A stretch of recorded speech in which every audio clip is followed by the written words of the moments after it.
why the Browns hired Todd Monken is because he believes in Shedeur Sanders. So this is great news for Shedeur. I think the biggest thing that we want to see from Shedeur is just continued growth. I think he grew a lot from start 1 to start 7. So the biggest thing that he can do is learn the new offense, get in with the coaching staff once our offseason program starts, continue to work on his body physically, and then make strides when we actually get on the grass. The Cleveland Browns are doing something that should have every single fan locked in, eyes wide, because Andrew Berry just stepped to the podium. And whether you read between the lines or took it at face value, one thing became undeniably clear. Shedeur Sanders is not an afterthought. Shedeur Sanders is the plan. Todd Monken is all in on 12, being the franchise quarterback for this team going forward. This is some really, really good news. Let's set the scene properly.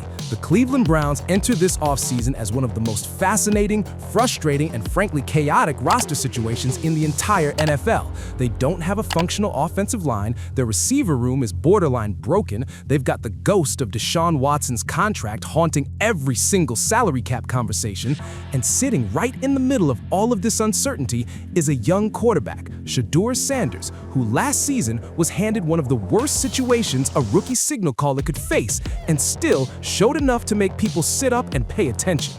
So, when Andrew Berry steps up to that podium at the Combine and starts fielding questions about Shedeur, the whole football world leaned in, and what he said, and maybe more importantly, how he said it, matters enormously. Berry talked about wanting to see Shedeur continue to get better. Now, to the casual observer, that sounds like vague front office speak, but think about the wording for a second. Continue to get better. Not start getting better, not we hope he figures it out, continue. That single word implies that Berry has already seen progress. He's already clocked the improvement. And if you watched this team last season with any real attention, you saw it too. From that first start to that 7th, there was a measurable arc of development happening in real time. This wasn't a quarterback drowning. This was a quarterback learning to swim in conditions that nobody should have been asked to swim in.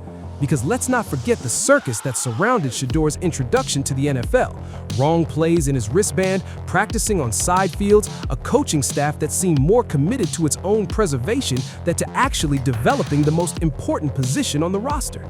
The environment was a disaster, and yet Shedeur showed flashes, real ones, the kind that make an offensive-minded coach like Todd Monken raise an eyebrow and say, okay, I want to work with this. Playing more efficiently, not putting the ball in harm's way as much, would be important. While maintaining the ability to produce out of structure and generate explosive plays. That quote from Berry is genuinely significant for anyone who actually understands quarterback evaluation. He's not asking Shedeur to become a game manager. He's not telling him to shrink. He's asking him to make better decisions while keeping everything that makes him dynamic. The explosiveness, the improvisation, the ability to create outside the structure of a play. Berry wants all of that preserved. He just wants the turnover-worthy plays to shrink. That is a very specific, very intelligent ask, and it tells you that the people in that building are watching Shedeur's tape carefully. They're not writing him off, they're coaching him up, even from a distance, even before OTAs, even before a single snap of the new era has been taken. Now, here's where things get really interesting, because at the same Combine, Andrew Berry made it crystal clear that the Browns are going to be aggressive. Aggressive in free agency, aggressive in the draft. And when you decode where that aggression is actually pointed, it's not at the quarterback position. It's at the offensive line and the wide receiver room. Think about what that tells you about their confidence in Shedeur. If you genuinely believed you needed a new franchise quarterback, a real, legitimate, top investment solution at the position, you'd be moving heaven and earth to get him. You'd be burning capital, you'd be making calls, you'd be mortgaging picks. Instead, Berry is talking about offensive tackles, wide receivers, and building around the infrastructure of a functional offense. That's not the language of a front office that's given up on its young quarterback. That's the language of a front office that's betting on him. I would not be shocked or have anything against if they would draft 2 offensive tackles in the first round. I don't think it'll happen.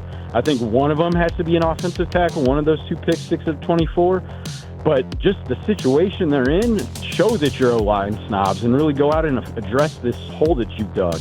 2 offensive tackles in the first round? That is how dire the Browns' line situation is. And Nate Ulrich, who covers this team closer than most, was throwing that scenario out there not as a joke, but as a genuine possibility, because the reality is bleak. Outside of DeJuan Jones, the Cleveland offensive line heading into this offseason is essentially a blank canvas. Free agency doesn't fix it all. The draft has to be part of the solution. And when you're spending first-round capital to protect your quarterback, that means you believe in that quarterback enough to build a fortress around him. You don't build fortresses for quarterbacks you're about to replace. Todd Monken's hire is the other piece of this puzzle that doesn't get enough attention. The Browns didn't bring in one of the sharpest offensive minds in football just to hand-wave at the position. They brought him in because they have a young quarterback who they believe can thrive in a sophisticated, well-resourced offensive system. Baltimore knew what they were doing when they built that culture of offensive development. Monken was part of that world. He understands the patience required to develop a quarterback, the nuance required to build a system that maximizes their strengths while slowly sanding down their weaknesses. His presence alone signals intent. You don't hire Todd Monken to babysit a quarterback situation in transition. You hire him to build something. And then there's the Deshaun Watson question, the one that refuses to die, because as long as he's under contract, it has to be answered. The honesty from insiders this week was refreshing. Watson's track record since arriving in Cleveland is grim. Suspension, shoulder injuries, a ruptured Achilles, and even when he played, the performance was inconsistent at best. There were moments, sure, including that memorable comeback win in Baltimore that Monken himself witnessed from the other sideline. But moments don't build franchises. Consistency does. And Watson simply hasn't offered that. But we're developing, yes, and I think that that's how he's looking at it. And with Deshaun Watson, it's just nothing but question marks because of the injury history, because of the time off. I mean, he came to the Browns with time off. Then he had more time off under contract with the Browns with suspension, and then shoulder, twice ruptured Achilles. So, I mean, who knows what you're going to get there, right? So, the Browns are going to restructure Watson's deal. They're going to use post-June 1st designations to free up cap space. They're going to do the financial gymnastics required to give themselves room to operate this offseason. And when all that maneuvering is done, the focus comes back to the same place it's been quietly pointing all along. Shedeur Sanders, with a real offensive line in front of him, real weapons around him, and a real offensive genius designing the system he plays in. That's the vision. That's what the Combine conversation, decoded properly, is pointing toward. Now, is there uncertainty? Absolutely. The Browns would be foolish, and Barry knows this, to completely close the door on every quarterback option that might present itself. You keep lines of communication open. You take meetings at the Combine. You evaluate prospects, not because you're desperate, but because that's what competent front offices do. They stay informed, they know the market, and if value falls into their lap, they're positioned to act. But there is a massive difference between staying informed and being in the market. And right now, everything about how the Browns are operating suggests that they are developing Shedeur Sanders, not shopping for his replacement. The media will run with every rumor. Malik Willis, Ty Simpson, every quarterback name that surfaces near Cleveland will generate a wave of speculation and hot takes. That's the nature of the beast.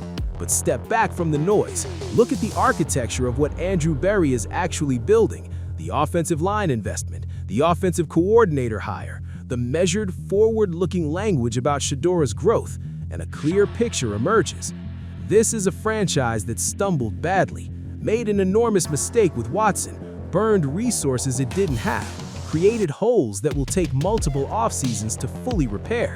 But in Shedeur Sanders, they may have accidentally found the kind of young quarterback who can anchor the next chapter if they give him what he's never had: protection, weapons, and a coaching staff that actually wants him to succeed.